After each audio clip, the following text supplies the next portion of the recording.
Hi, everybody. I'm Stephen Evans, FotoFest Executive Director, and welcome to another of our Creative Conversations Digital. And the program today is in conjunction with our exhibition, In Search of an Index, which is a collaboration with the Texas Biennial and is co-curated by Ryan Dennis, Evan Garza, and FotoFest's own Max Fields. And we hope you'll be able to see the exhibition. It's on view at Silver Street Studios through November 13, and we're very proud of it. So I hope you can see it. Today we're going to have a great conversation, I think, between a dynamo familiar to Houston audiences, artist and cultural producer Regina Agu, who is one of the artists in the In Place of an Index exhibition, and writer, curator, editor, professor, researcher Nora Khan, who's a fantastic and important figure in digital media today and criticism, curation. So we're very happy about that. And as we get started, I just wanted to thank the In Place of an Index host committee, who are Lee Anthony and Travis Capps, Katie and Michael A. Casey, Ken Frederick, Carola Heron, Anna and Hal Holliday, Marcia and Mike Nichols, and Ann Wilkes Tucker, and as well to thank FotoFest major institutional and individual supporters, which include the Brown Foundation, Inc., Houston Endowment, National Endowment for the Arts, the Texas Commission on the Arts, the City of Houston through the Houston Arts Alliance, the Eleanor and Frank Fried Foundation, the Philip and Edith Leonian Foundation, the Powell Foundation, the Wortham Foundation, the WWW Foundation, and the Robert Rauschenberg Foundation, as well as individual supporters Judith and Gamble Baldwin, Wendy Watrous and Frederick Baldwin, Katie and Michael A. Casey, Martha and David Moore, Nina and Michael Zilka, the FotoFest Board of Directors, and in-kind space contributors, Silver Street Studios.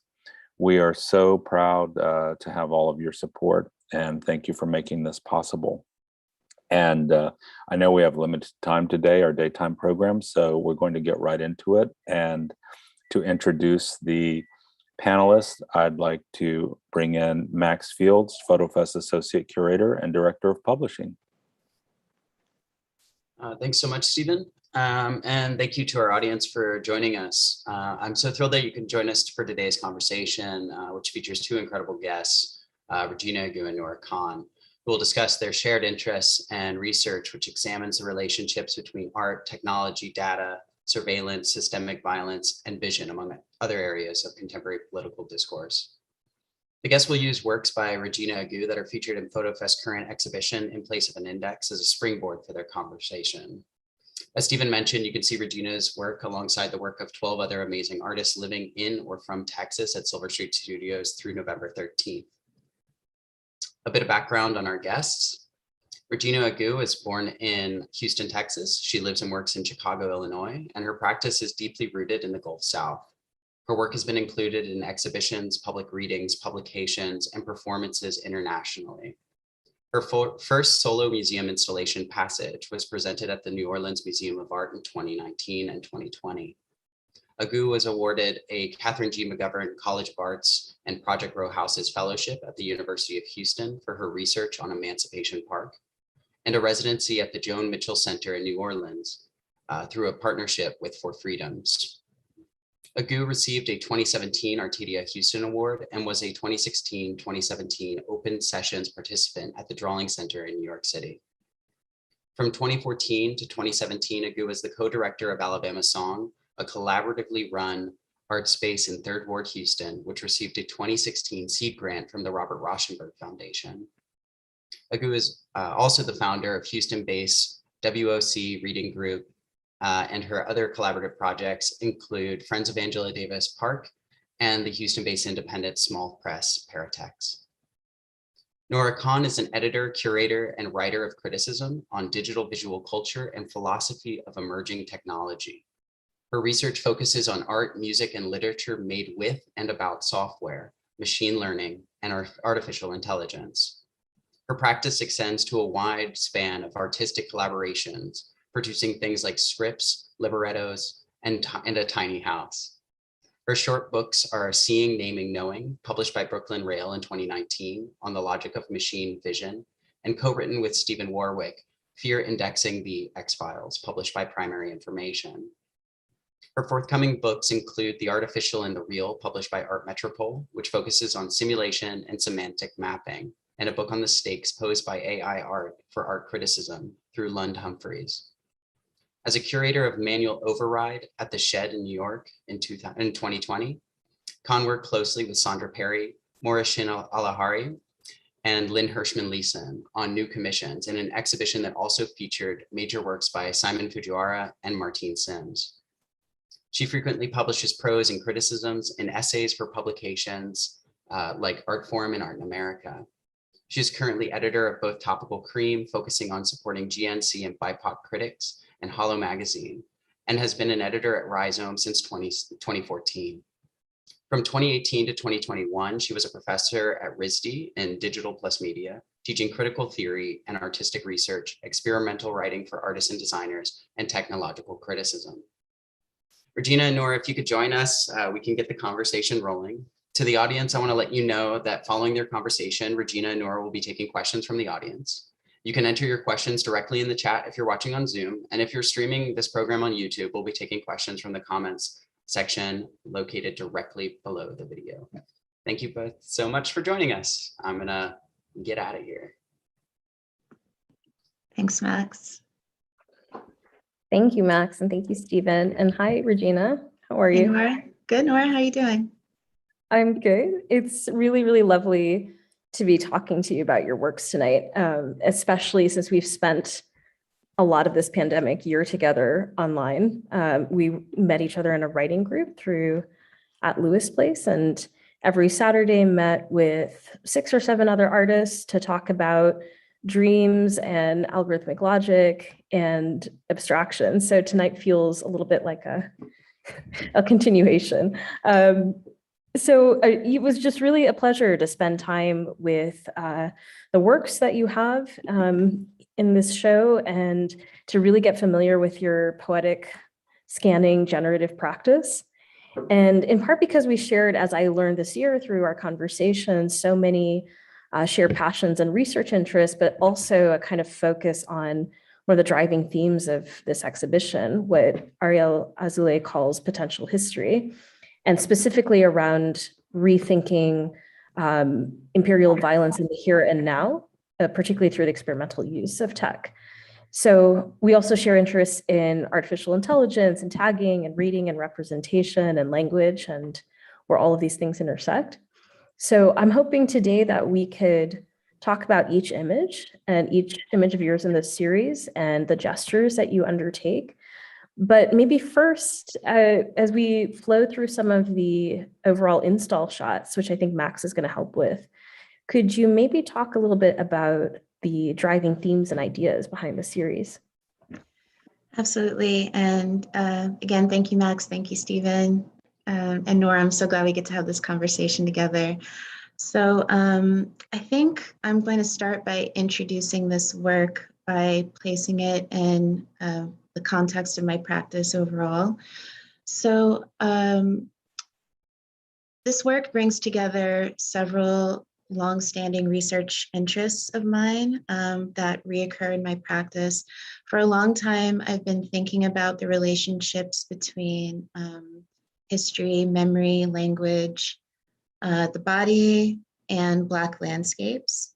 And one way to think about, one framework that I turn to in contextualizing the various bodies of work that I have and my interdisciplinary approach is looking to Black geographies as theorized by Catherine McKittrick. And so I offer that as an entry point into this work and other works, such as my large scale panoramic series, which people in Houston may be more familiar with, and landscape photography projects that I've worked on, drawings, installations, I'm always, returning through various media. And this new work is a continuation of that research and exploration. I'd also like to draw attention to an influence, a poet that I return to frequently, which is the work of Akilah Oliver. About a decade ago, I was introduced to Oliver's work through other artists, and I really became interested in the way that she approached landscape, visibility, history, memory through her poetic essay, The Visible Unseen. It's a text that about 10 years ago really became, really kind of electrified my practice in the way that I thought about all of these different threads. But it's something that I return to over and over again through directly engaging her archive. You're engaging the text itself by hosting reading groups and performative lectures that speak to the text. And so it was actually in scanning Oliver's essay for a reading group several years ago and having an accidental kind of scanner glitch that the work that you're looking at now kind of first began to form. So that was a few years ago. Since then, this work has gone through many different iterations, experimental images, drawings. I've used cameras, scanners, photocopiers, engaged directly with text, staged archival interventions. And these are all ways that I'm continuing to think through not just Oliver's work, but archives as a whole and how I engage with archives of images and texts, specifically those related to, again, Black landscapes, the Black body, language, history, and memory. And so this work has been several years in the making. And it wasn't until last year when I was in the process of moving between New Orleans and Chicago. I'd actually finalized my move to Chicago right at the beginning of 2020, right before the world changed. And so I experienced a lot of things last year in isolation, as we all did, not just being kind of isolated from my professional community, but also, my community of friends, artists, makers, because at the time that everything began to shut down, I was already in Chicago. I experienced the 2020 uprisings. I guess a good way of framing it would be the Black Lives Matter movement, really coming to the forefront of public consciousness. I experienced that here in Chicago, experienced that under curfew, experienced that primarily in isolation. And for the duration of the past year, having a chance to work with you, Nora, at Lewis Place and to stay in contact with other writers was really a mainstay for me during that time. And so this work began to take on, I'll say, a new sense of urgency for me. It was a way for continuing to ground myself in my practice, to really think about Black geographies and the tie to Black interiority, and to think about how that's impacting me, but also thinking about the limits of Black representation as a whole. And again, thinking about how gesture can become a way of, a gesture and distortion can become a form of resistance in the archive and through imaging, how text can take on readings through abstraction, how the body can also become, to invite new readings of the body and Black interiority through abstraction. And that's how this work came together in a very general sense. So again, Black geographies, I would look to that as an entry point to understanding various bodies of work. It may look different from some of the larger scale landscape photography projects, panoramas, installations, but I do feel that this is a really important trajectory for me in my work. And I'm really thankful to have some of these images on view. Amazing. I'd like to come back to this question of gesture and representational limits, and that specifically in relation to McKittrick and Black geographies. But I wonder if we could maybe start with this vast range of technical methods and experimental methods that you have at play here, in which you're moving between an alt text generator and a scanner and text and your own body to kind of bend and stretch technology and have these technologies be in conversation with each other. And so I love that phrase, accidental scanning, as a way that you have used to respond to archives for some time. And then also how you combine text as abstraction, the generative text, which we'll look at in relation to each other with individual pieces. So I wonder if you could tell us a bit more about the accidental scanning process, the kind of glitches and artifacts that you describe. You mentioned sonic waves and medical images come to mind with some of these images, the color bands that the scanner accidentally brings up. So could you tell us where the accidental scanning began, maybe the moment of the reveal, and how this kind of manipulation of images over time has created this space of resistance or opacity of potential for you? Absolutely. Scanners, cameras, alt text generators, photocopiers, spatial technology tools. These are all things that I've experimented with in my practice, not just in my work as an artist, but also in my work as a technical communicator, which is, when I say interdisciplinary, that's part of what I mean. I do feel that my work spans across not just my visual studio practice, but also my community-based practice, my work as a creative writer, and again, as a technical communicator. So I'm always thinking about how these different, I guess, modes that my work moves in through the world are in conversation with each other.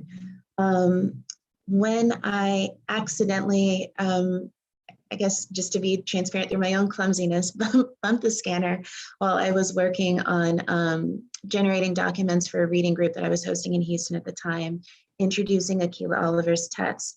And I really was struck by immediately struck by the potential of that gesture of working with the scanner beam as a way to think through movement, through layering, through gesture, the potential of distortion as a way of opening up the archive, opening up my own work, inviting new entry points and different ways of reading images and text, and the way that those things can interact together.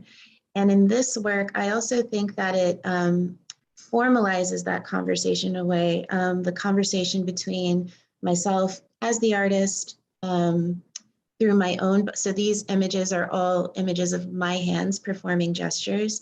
I'm drawing from historical photographs, improvised and spontaneous movement. I'm reperforming gestures from photographs, and we'll get into that in more detail later. But thinking about formalizing a conversation between myself, these different technologies, thinking again about representation and what that means in conversation with these technologies, and also being really interested in the space that the scanner itself opens up. There are, if you go through the image, and we'll go in, again in more detail, but with the scanner beam, the way that it interprets movement as color bands, the way that movement can be expanded and compressed depending on the gesture, the way that multiple movements in time can be flattened or perhaps contained in one still image. And then again, thinking about imaging technologies as a whole in relation to the Black body, thinking about, like you mentioned, medical imaging, or in a much broader sense, thinking about surveillance and the way that artificial intelligence is being deployed in the public sphere and what that means for Black landscapes, Black communities, bodies of color moving through public. And all of those different readings are things that I'm trying to bring into each image. And so the scanner really opens up that space. And when each image is, so after each image is completed, there's another piece to this. So the work is completed once I take the digital output from the scanner and feed it into an alt text generator. And the alt text generator, which is an accessibility tool, it's meant to open up digital space and make it more accessible and legible. And the tool essentially generates a text-based caption. It's essentially what the technology thinks that it's seeing. It's a machine learning tool. You know, we can get into conversations about machine learning, computer vision, but essentially it's drawing from a database of images to generate its best guess as to what it's seeing. And so the title for each one of these works is the unedited output of the alt text generator.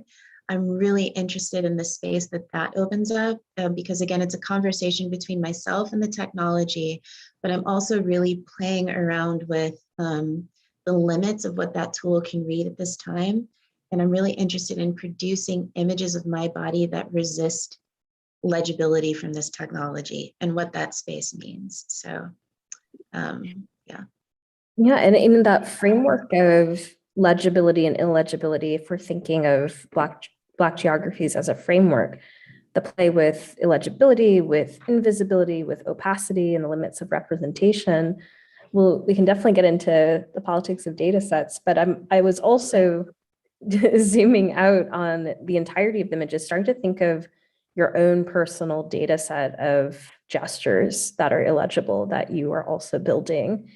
And we can look at these a little bit more closely in a second, but I'm curious maybe if you could speak about this range, this archive of gestures that you're producing through your work and exploring here, in which the gestures are a site of resistance to capture, algorithmic capture, photographic capture, and also suggest what you've called a kind of interiority that is beyond capture.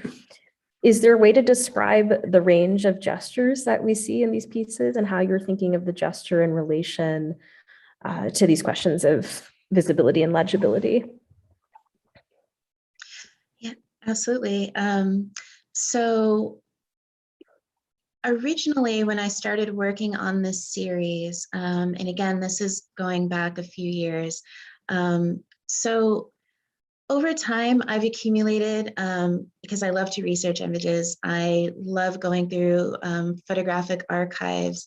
I collect my own, have quite a library and collection of photo books, but I'm also not just what's contained in more formalized archives through books or through libraries, collections and things of that nature, but also really looking at the growing accumulation online of images of, I guess, one area that I'm really interested in particular is a subset of images of, I guess, mass congregation, protest, again, bodies in public, particularly Black bodies in public spaces.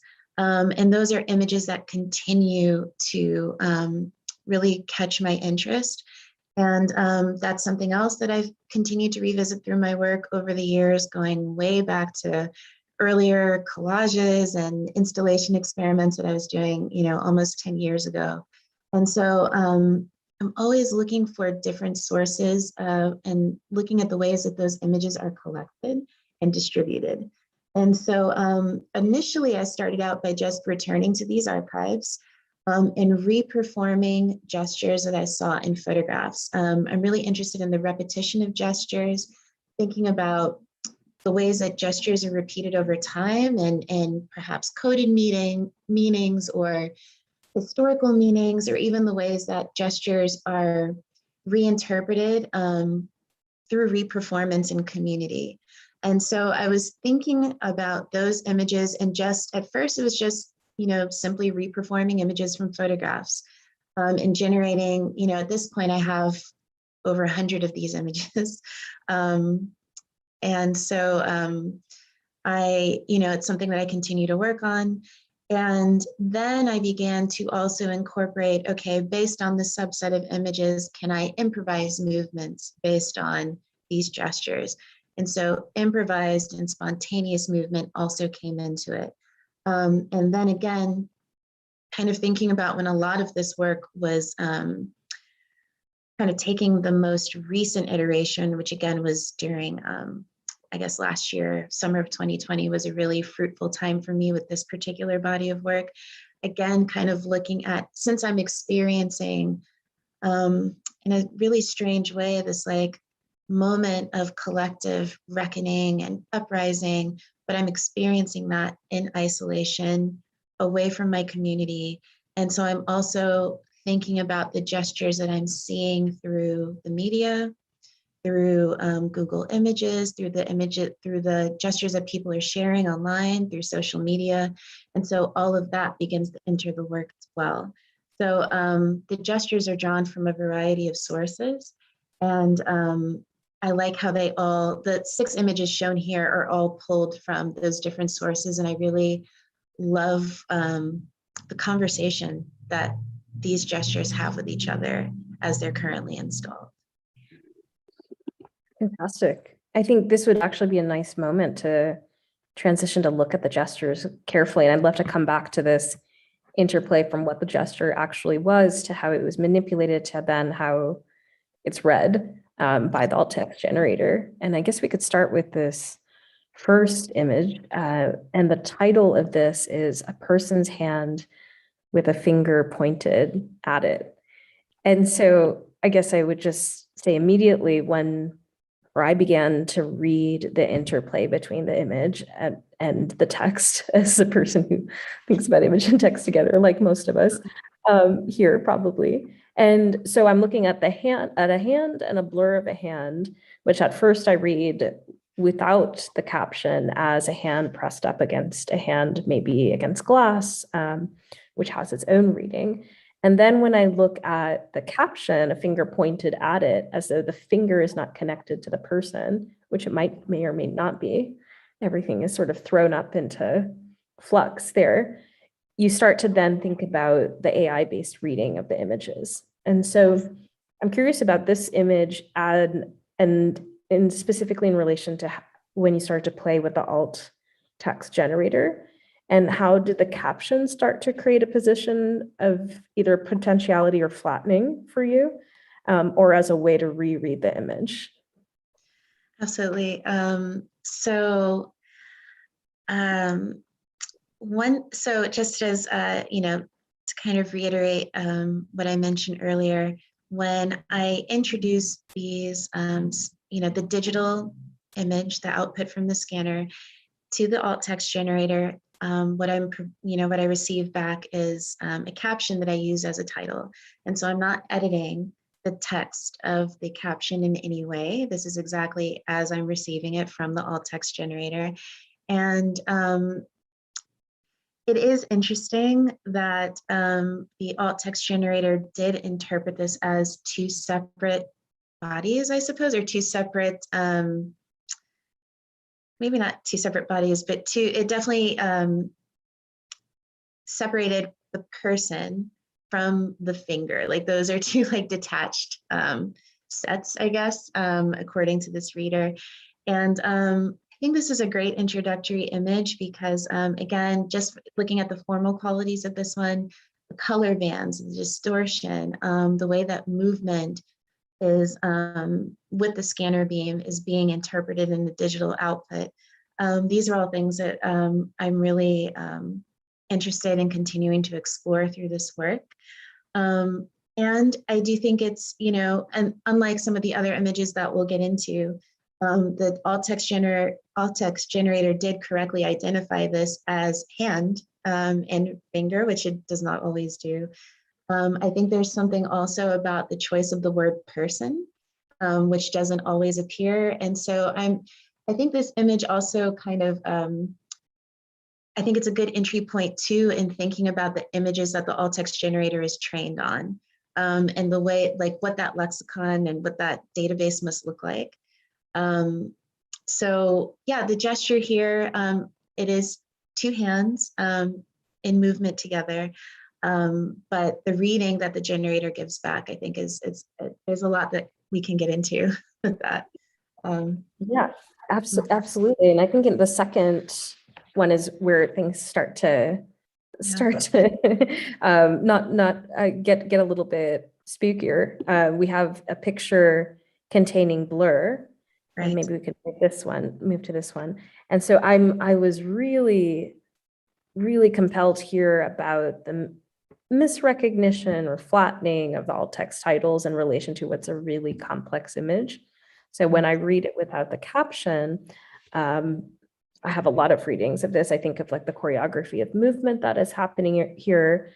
We've talked in our writing group about ekphrasis and the kind of like loving long prose description we use on difficult images or images that challenge language. So that's the direction I would go on one of our Saturdays. But then when I read it in relation to a picture containing a blur, which is, I struggle or found myself struggling to refute the caption, which is in clear contrast to the image. And so this kind of tension arises where how I would describe this image is ekphratic, and then this caption flattens. And so maybe you could speak about the tension between what the captions are seeing and like the artistic work that's going into the image. Sure. This is a more, I guess, complex image in terms of the bands of repetition. So that's why this, thinking about the gesture itself, it's a repeated movement that's happening. And so there is a lot of, I guess, complexity and distortion in this particular image. I think it is interesting that the alt text generator, I guess, when it cannot recognize something as easily, something that I've noticed is that it does return the word picture a lot as a way, I guess, of like framing something that it maybe cannot read as easily. And then I do think that the blur is something that it's an interesting word choice. And this one is actually a picture containing blur 3. So that caption repeats, it assigns that particular caption to multiple images in my body of work. And so there are times as well, speaking of flattening the images, where the alt text generator will return a caption. And at first I was wondering whether or not to include this in the caption itself, and I decided not to, just because it wasn't always consistent. But sometimes I'll also get an additional tag that says generated with low confidence.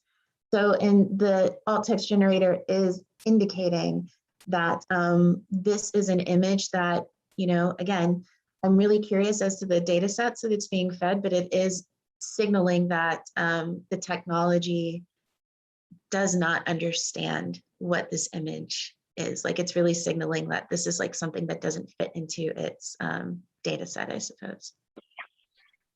It makes me think of how many conversations within the AI space, especially in the AI ethics space, which demand a kind of legibility of the data set, or that AI be explainable, or that the public, or that us as the general public, have access to the data sets that machine learning algorithms, as they improve at a terrifying kind of pace, get better and better at. But many have pointed out in the art tech criticism space that for some time, what we will have is this kind of reverse engineering of the logic. And in the next image, the caption of which is a picture containing person, to come back to what is person like, and what is the alt text generator seeing as person like, what movements are considered like a person versus a blur versus a finger. Is it in this image? I love the poetic return. Is it the fingers? Is it the cradling palm? Or is it a pattern that's registering for it that is not related to our form of pattern recognition? Like, I put my computer further away and kind of squinted and thought there could be a face-like aspect. So this is where we start to train in algorithmic vision or machine vision. We start to think of what is something that looks at images in terms of patterns and labeled data sets, and not in a way that we have evolved to match text with image or description with image. So I guess this brings us to like one of the core questions in your work, and the biggest question of technological reading. which is the tell of representation, and which you often find with folks of color and folks with dark skin, which you can also think of as part of the history of the photograph as well. So you have a biased data set, and then you have this issue of a biased data set being kind of deployed at scale. So here containing person is interesting in the way that it's teaching us what it sees as personness. And yeah, I'm curious if you could reflect on this caption and also maybe a bit on like how you choreograph between the scans and the captions. Was there ever a moment where you generated a caption, then you went back to the scans, having seen how the caption is reading? But maybe we could start with the person aspect, personness. Absolutely. So yeah, definitely. I think one of the, echoing that, the fact that this caption returned person. So it is recognizing, again, based on, it could be the data set, like you said, pattern recognition is something that this technology relies really heavily on.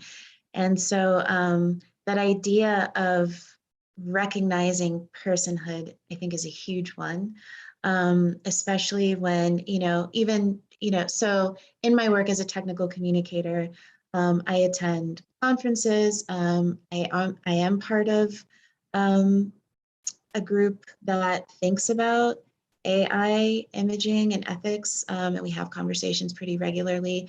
And again,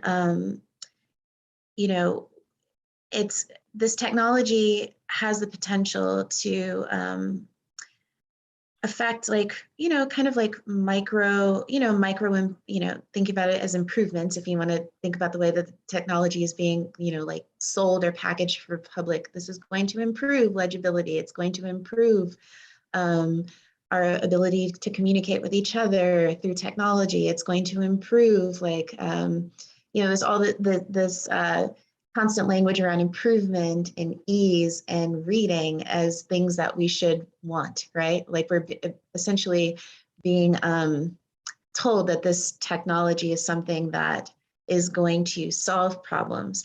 And in some cases it does. Again, the alt text generator, increasing legibility in web space is a fantastic goal. It's something that we need as we continue to build out web spaces and as communities and information is, distributed in those ways, more and more frequently, much faster. But again, thinking about what this technology can mean when deployed in the public sphere without consent, and what this technology means because it's based on data sets of images, which means that it's also inheriting photographic bias, particularly when it comes to dark-skinned bodies, Black bodies, bodies of color. There's all sorts of conversations in the tech spaces that I'm in, that I'm part of as a technical communicator, but then also communicating with others in the way that, dark-skinned bodies are misrepresented in these data sets. Like these conversations are happening all the time. What that means in terms of ethics, recognition, like what does it mean if you're misrecognized by AI? Especially if it's deployed in public. We're starting to see that's happening already in some cities, and the repercussions of that, like people being arrested for the wrong, misrecognition happening, leading to arrests, leading to detainment, all sorts of things. These stories are already making their way into the media, and this is the beginning of a new frontier in a way. And so I'm really interested in having a chance to play around in this space while there's still some flexibility and the potential for misreading and misinterpretation, because as a thought experiment, there will come a time when this work may not be possible. When the images are the data sets are that smart, the technology is that trained to where it will immediately recognize what's happening in each one of these images. And but right now there's a lot of space for conversation and hopefully the potential to introduce ethics around this while it's still in earlier days. Yeah, I get this newsletter about the newest AI I get a lot of newsletters about AI, but one specifically that constantly updates you on, you know, the newest leap or the new natural language processing generator. And every week, or it feels like every week, there's a huge leap. And the time scale gets shorter and shorter. Things Absolutely. that were new, like GPT-3, which was a language model, 6 months ago was, you know, making huge headlines. GPT-4 is almost coming out, making all of these experimenters who were working with AI and ML, you know, already turn to the next and the new. And so I think a lot about this language of improvement and progress being embedded in these tools are almost like a preset. You have to fight against not taking it on, or whenever I hear progress, improvement, the next technological fix, like, all, you know, my ears prick up. And, you know, actually this next image, which is a picture containing tattoo, I think I started to think about this in relation to this notion of progress and improvement. One, I was thinking about what are the databases of tattoos. I then started to think about the history of tattooing, both as obfuscation, reveal, and symbolic representation, just the power of it. And then how the database, I imagine, of all of the protest pictures of the last year, all of the CCTV cams and public live feeds that are being installed in cities like LA and Detroit and all over the States, as they learn in leaps and bounds. And we think of this new field of like self-supervised learning. I think of the future captions of your work and how a picture, another thought experiment building off of yours, you know, I can imagine a future where you might run this and get a picture containing hands blurred, I guess, across a scanning bed, which resembles a tattoo pattern from this place, maybe like medium confidence or high confidence, right? And so as this field of reading images and giving them meaning and captioning them is refined so quickly, how do you think of this moment of ambiguity before total capture? And what are the dangers of that total capture? What will it mean for artistic practice and image making as we're nearing the end here? Some maybe. Oh, right. Absolutely. So yeah, everything that you just said about total reading, image capture, it's something that I think about a lot because, you know, again, because the way that this technology is framed as progress and, you know, wanting total readings and, you know, language, like context from this technology, that these are things that we should desire. This is something that we should want. This is progress, right?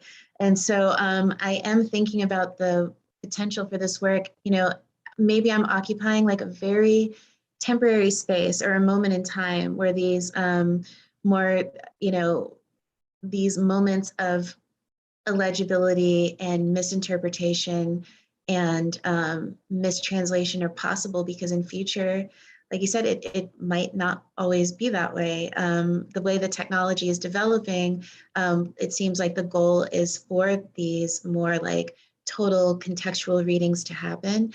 I think the danger of that, one that I can think of in particular, is in relation to any other archive, you know, like who is building this archive? What sorts of context is being introduced? What are the biases inherent in that?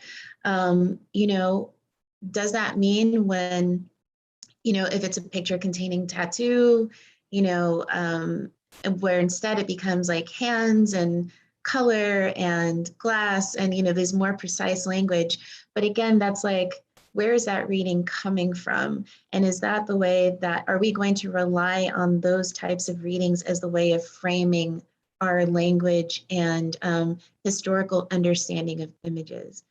You know, like any other archive, you also have to look at who's controlling that archive, who's gathering it, who's contextualizing it, who's writing about it, where does that language come from? And so I think about that a lot with this work. And I think this ambiguous space is something I really want to play around with now while it's still here. I think of it also as a kind of poetics of misrecognition when I think of all of the captions being gathered in relation to these images. I wonder if in Azule's idea of unlearning imperialism, or I think I have the quote here, the effort, quote, to make history impossible and to engage with the world from a non-progressive approach. Maybe we could like look at these last two images too in relation to this.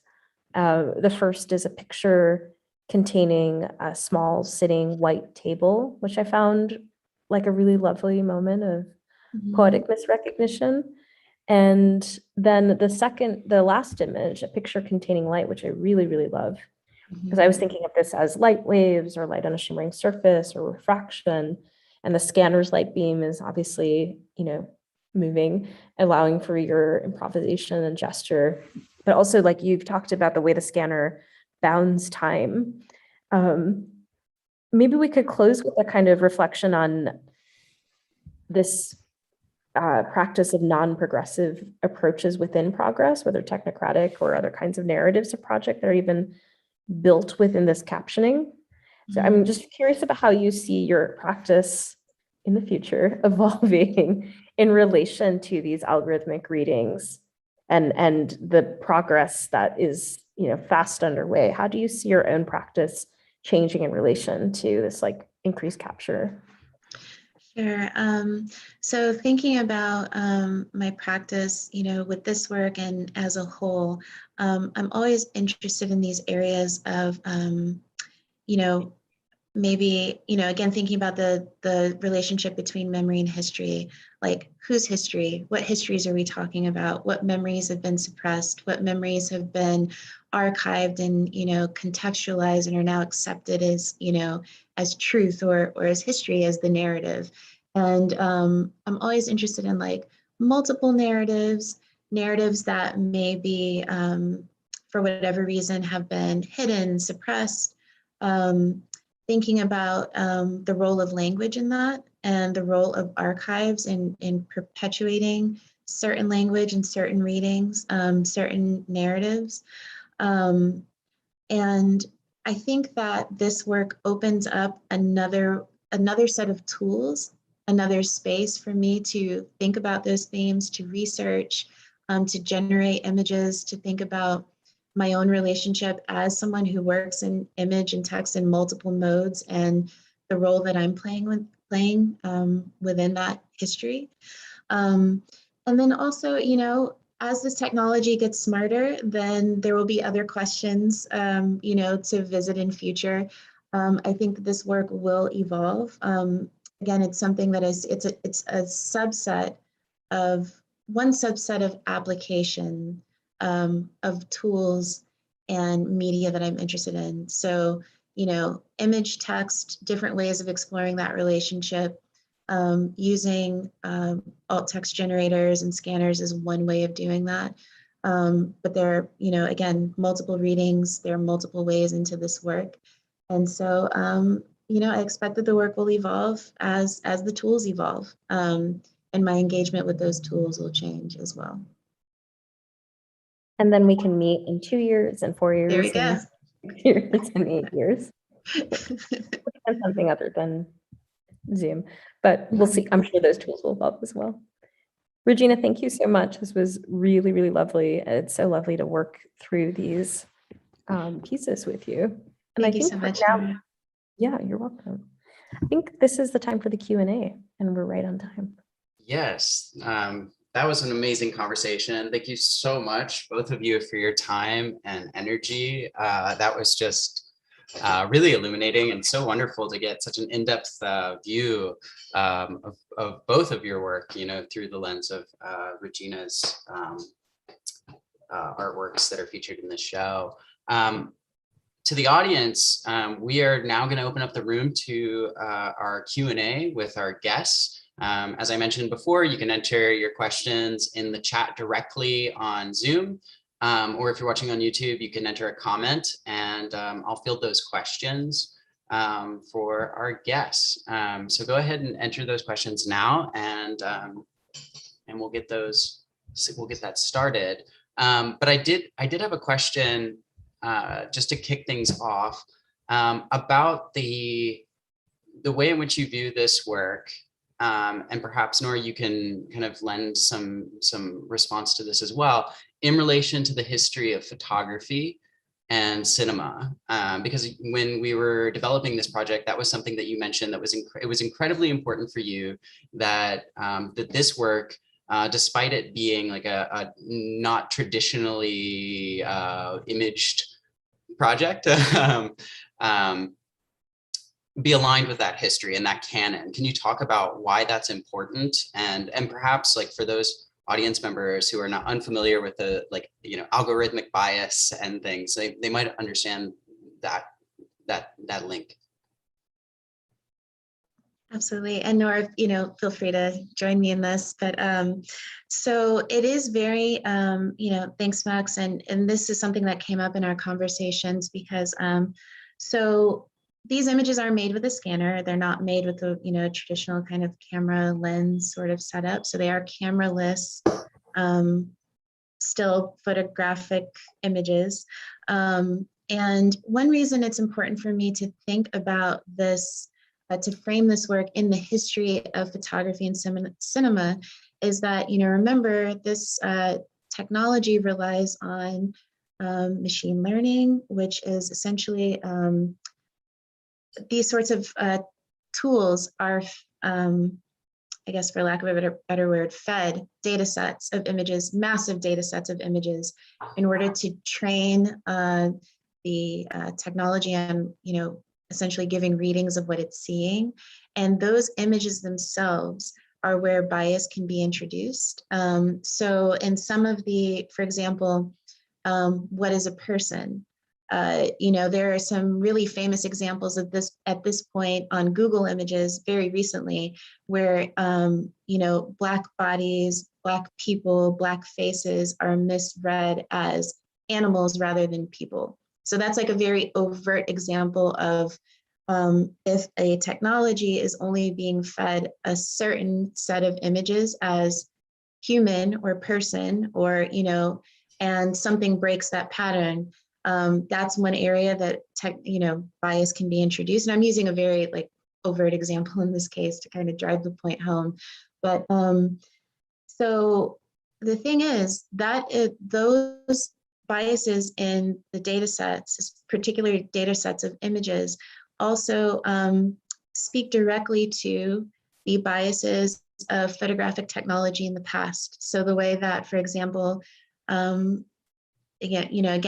picking a pretty overt example, but the way that film is calibrated towards lighter skin tones rather than darker skin tones, the way that image sensors pick up on lighter skin tones and that reflection of light rather than darker skin tones. So some sensor-based technologies, it's more difficult for darker skinned people to use those technologies and tools in public. And so, you know, those biases of images and image making inherited from photography and from cinema, thinking about moving images and video. I really want this work to be, to speak to those histories, because I do feel that it is in direct conversation with them. Those historic biases in images and representation are now being reconfigured through new technologies. They're being perpetuated and distributed in new ways. And I think it's important to link the two, to look at them on a continuum of image making. That was beautifully said. I would just add, Regina, or to what Regina said, and that this conversation helps us understand artificial intelligence and machine learning, which and algorithms, which at first sound, you know, really turn a lot of people off in my long experience with like talking about machine vision. It's a way to frame it as very old, and the way of seeing is very old, and the way of ordering the world, knowing the world through visual culture is something that is now being automated and moved at a scale that we can't, or that is harder and harder to capture. So as artists work with AI, and artists like Casey Rios or Anna Riddler, who show the potential of like actually hand labeling data sets or having more human intervention and interpretation. So you have maybe the prospect of not a future of total capture and perfect description of images, but the potential for poetic description, context, interpretation, narrative, which is, what art does. So I'll leave it at that. We have another question from W. Foster, who writes, what role do you see the institutions of art and non-art playing in the influence of these spaces today and going forward? I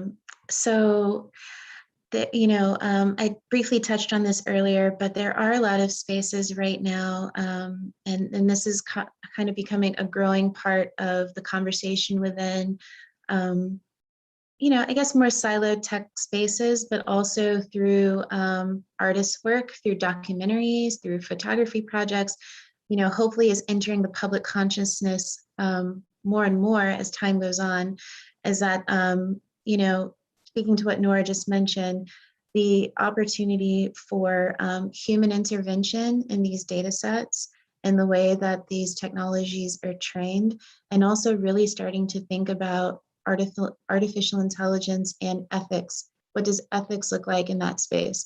Not just in the way that these tools are trained and the way that these data sets are compiled, but also in the way that they're deployed, thinking about consent, thinking about image and data capture and the way that it's stored and treated. Do you have any control over your images being used to train data sets? These are the types of questions that I think are hopefully starting to enter the public consciousness and public sphere more. And I think that there's a lot of potential there. But again, as Nora mentioned earlier as well, the technology changes and improves so quickly. It's happening at such a rapid scale that I think it is going to take a lot of vigilance and a lot of public engagement to really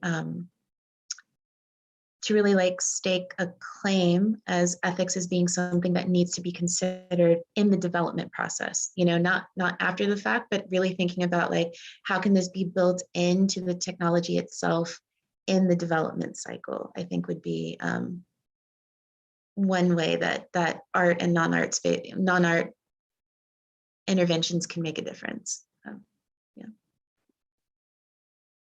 I would just say very briefly, that was a beautiful answer. And also that there's a long history since, Bell Labs on of artists working with technology companies or in the halls or roaming the halls of them, which is obviously like in a whole field of like new media art and artist as engineer. There's an entire kind of field of experimental programming where artists who are also coders, who are also engineers, are thinking through the ethics of these spaces.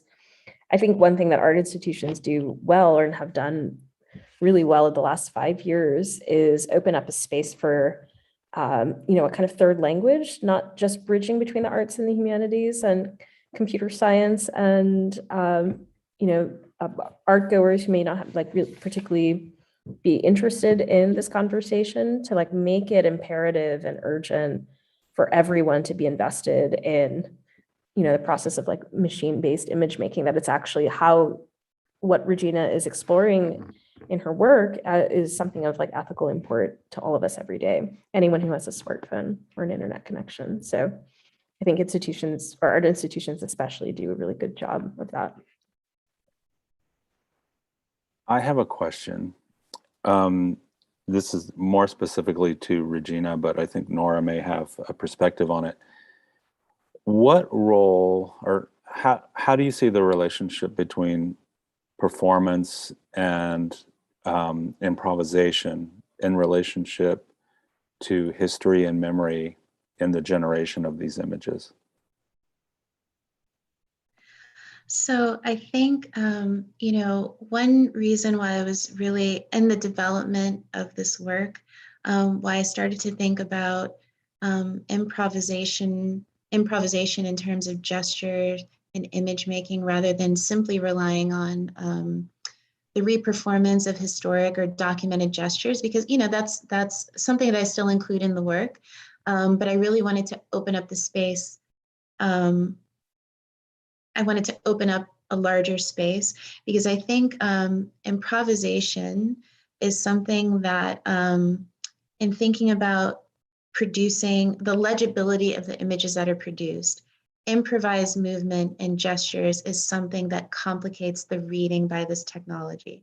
If you're performing historic gestures or recognizable gestures or movements, that's something that's more easily captured by the data set. But when you're actually like improvising a gesture, perhaps performing a movement, creating an image or something that is not as recognizable, that's where I think like the potential and the space of this, you know, project and projects like this, that's where I think the art and like the potential really comes to the forefront. Like that's where I think the richness of this practice really stands out.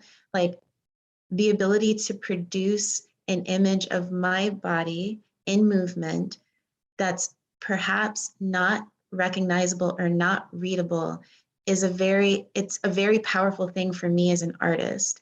But I think it also really opens up spaces for where, like, you know, even though this technology is moving, it's developing really fast. And there's a lot of, you know, again, the uses of it in the public sphere are just increasing every day, but that there's still spaces of resistance within the gestures and within the way that they can be read by this tech. And I think that's the exciting place for me as an artist. And I think, you know, I think there's a lot of richness and potential there. Maybe that's the way I'll answer that question.